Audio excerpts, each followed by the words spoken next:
ખંભાળિયા વિસ્તાર વિકાસ મંડળ કે જેને આપણે ખાડા ત્યાં ટૂંકા નામે ઓળખીએ છીએ એનો ડેવલપમેન્ટ પ્લાન 2047 સુધીના વિઝનને ધ્યાનમાં રાખી અને તૈયાર કરવામાં આવે છે અને આપણે ગેઝેટમાં પ્રસિદ્ધ કરેલો છે. ખાડાનો કુલ 13,000થી વધારે હેક્ટરનો વિસ્તાર જે છે એમાં જુદા જુદા હેતુઓ માટે વિકાસના ઝોન પાડવામાં આવ્યા છે અને સૂચિત કરવામાં આવ્યા છે.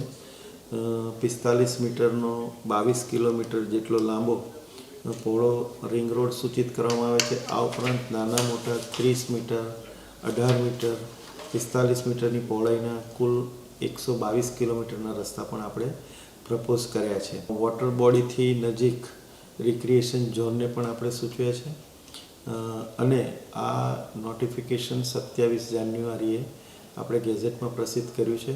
હવેની જે આની જે કાયદાકીય જોગવાઈ છે એ મુજબ 2 મહિનામાં લોકોના વાંધા સૂચનો આવેથી આપણે ફાઇનલ એનો ડ્રાફ્ટ તૈયાર કરી અને સરકારમાં મંજૂરી માટે સાદર કરવામાં આવશે.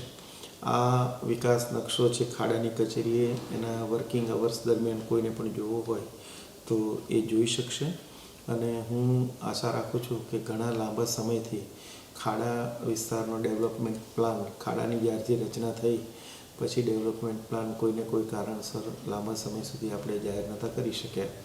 એ આપણે મને એમ કહેતા આનંદ થાય છે કે કચેરીની જે ઇન્ટરનલ અધિકારીઓની ટીમ વર્ક છે એના થકી ખૂબ જ ટૂંકા સમયમાં આ પ્લાનને રજૂ કરી અને સરકારને સાદર કરવામાં આવે છે અને ગેઝેટમાં પ્રસિદ્ધ કરેલો છે.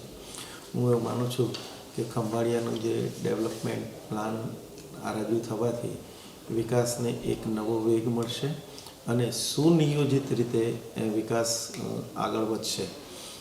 સાથે સાથે કાયદાની જે જોગવાઈઓ જોતા જે નાના મોટા અત્યારે બાંધકામના પ્રશ્નો પણ હતા, મંજૂરીઓના પ્રશ્નો, એ પણ હવેથી એના સોલ્વ થઈ જશે અને આના આધારે શરતી પરવાનગીઓ પણ ખાડાના સીઈઓ દ્વારા કાયદાની જોગવાઈઓને ધ્યાને લઈ અને આપવામાં આવશે, જેથી કરી અને કોઈ અલ્ટરેશન, નાનું મોટું મેન્ટેનન્સ વગેરે નાના મોટા બીજા રહેણાંકના વ્યક્તિગત બાંધકામો એ બધી બાબતોનો પણ પ્રશ્નોનો ઝડપથી નિકાલ થઈ શકે. ઇમ્પેક્ટની પણ લાંબા સમયથી જે પડતર રજૂઆત કારણે હતી, હું માનું છું કે એ પણ ઝડપથી એનું ક્લિયરન્સ મળી જશે.